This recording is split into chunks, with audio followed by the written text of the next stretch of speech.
Greetings everyone, Ray Landis here with another guitar adventure. I haven't been on here in a little while, and the story goes like this. I posted a video about one of my parts casters, and the title that I used became a real challenge for some people, and I was reported, and that video got taken down. And it's given me another view of how things work and the truth about how people sometimes will bury certain things just because they don't like the way it sounds. And I try, if I can, to be as honest as possible about some of the things that I've discovered.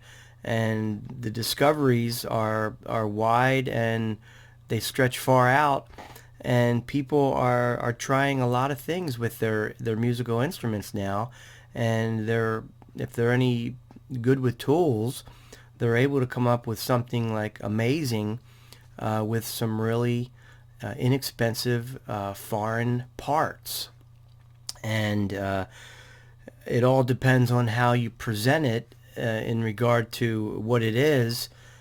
Whether it's information, educational, or whether it's a violation of the right to put the video up there.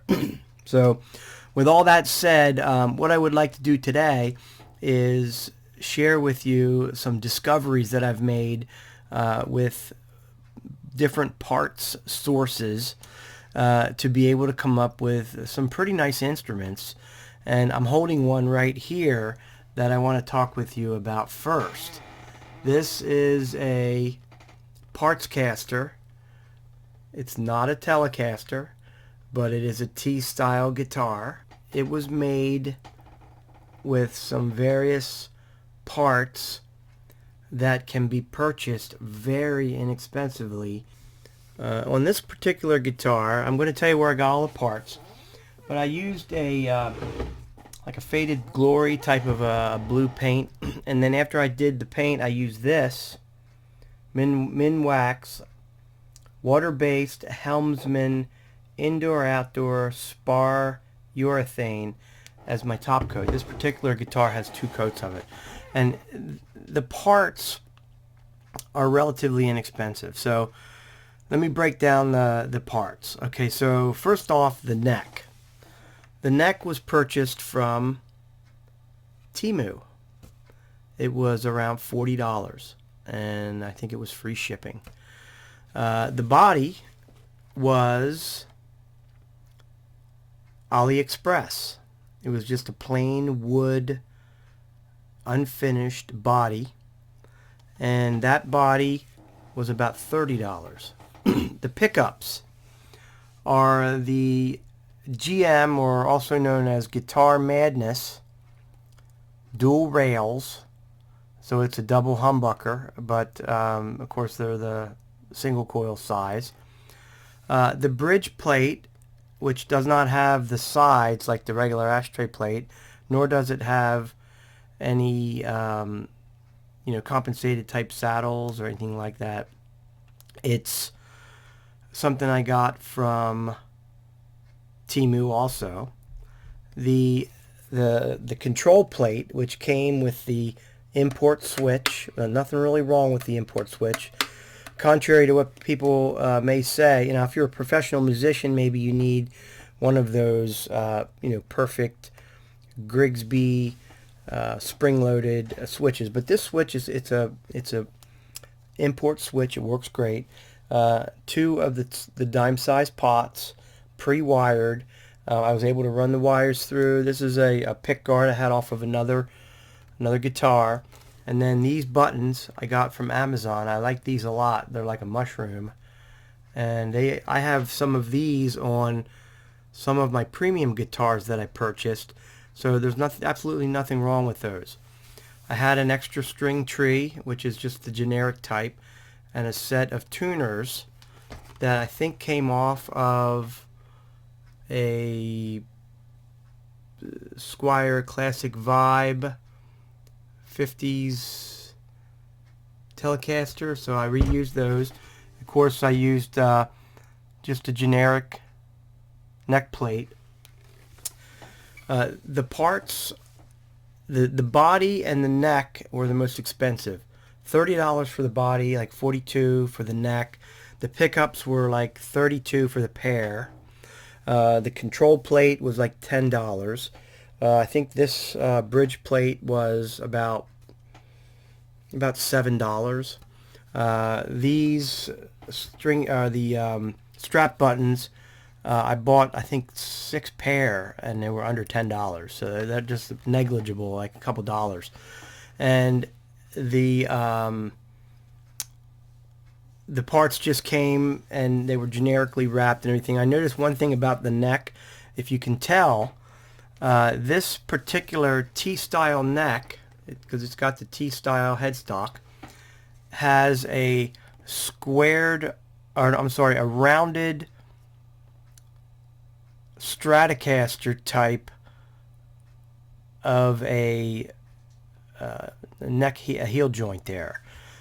Strangely, and most of you may know this already, a Stratocaster neck will fit on a Telecaster, but a Telecaster neck will not fit on a Stratocaster. It's because of the shape of the neck and how far it's got to go back into the neck pocket and still maintain the right scale length. It really came together well. It intonated perfectly. It does not have string through. It's a top loader bridge, which can also be used as a string through, but I'm not, of course, not using that. The holes are there. So I put this together. This guitar plays really nice. The neck did not need any work at all. There's no sharp edges. There's no high frets. There's no problem with buzzing all the way up. You don't have any problem with any of that, and it didn't need any work. So this guitar cost about $125, and it's really nice. I made this for my nephew, and I'm going to give it to him as a gift. But that is the least expensive, bare bones, lowest cost materials that I could possibly find. And with a little know-how, you can put together a pretty nice instrument. This sounds good through an amp. It sounds like a Telecaster with 2 humbuckers. It doesn't it doesn't have the feel of $1,000 instrument or anything, but it feels good. It feels really nice. So that's an experiment. I actually wanted to try this out because I wanted to see how cheap I could go, how inexpensive I could pay for parts and put together something that is playable. And I was able to get the action set up and everything, and this is it's a respectable instrument. Of course, it is a parts caster, and all of the parts basically made in China. Whether I was able to get them in the US or not, all the parts are basically from China. So that I thought was a pretty good revelation. Now, I wanted to share this guitar with you. This one is another parts caster, which I put together in the style of an Esquire. I did have an extra Squier 50s Telecaster, a Classic Vibe neck that I put on this guitar. And the neck, of course, on this is really nice. If those of you who know about these necks. The body I got from No Moon Caster. And this body was only basically cut out of pine. It had just a coat of the nitrocellulose applied to it, and I put the string ferrules in, same type of bridge, but I actually I got some compensated saddles for this one. I've got the control plate, basically the same thing. It's got the import switch. Bought the pick guard from Greasy Groove in Canada and put this together, and this guitar plays really nice. Now what I did with this one is I set up the switch so that I'd have a single coil, then I'd have series and parallel with this one hot rails. It's the same exact hot rails that's in the other one. But this guitar is, basically a little different. So I got the Squier neck, I've got the no Mooncaster body, and set it up like an Esquire. And this guitar plays and sounds really nice. Even with one pickup, the switch allows me to get a lot of nice sounds out of it. And this guitar, really, it's one of my favorites. So this guitar cost a little more than the other one because I had to pay a little more for the neck. The neck was around $180. I got this, I believe, if I can recall, I got it from Stratosphere. So the neck, in and of itself is more than the other guitar. The body was about $100, and it was pre-cut. It did not have a route for another pickup, so I didn't have to put a pick guard on if I didn't want to, but I wanted to make this one really cool and have like a We the People pick guard on it. But this guitar probably cost total, so 100, 200, and the parts somewhere around 2 or 225. This guitar plays really nice, and it's got some really cool features. All right, so now that was the second one I wanted to show you. Now, this is the one that caused all the controversy, and I ended up getting the video taken down, so I'm going to be really careful how I explain this one to you. This particular body was picked out by my wife because she likes green, and I think it's called British Racing Green. It's so glossy you can see my reflection in the guitar back in the video that I'm making. But this particular guitar was designed especially for my wife. It's got a neck on it that is very, very similar to the Squier Classic Vibe 50s Telecaster. The neck came from China. I ordered it from a special person online, and they sold it to me from eBay. It's got logo on the headstock. I'm not going to show you the logo in any detail because some people became offended by that. But I mean, just this is an experiment to see what could be put together. The pickups in this are really, really nice. This has their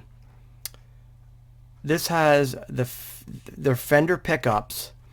This has Player Telecaster series pickups in it. It's got a generic bridge with a Wilkinson compensated saddles.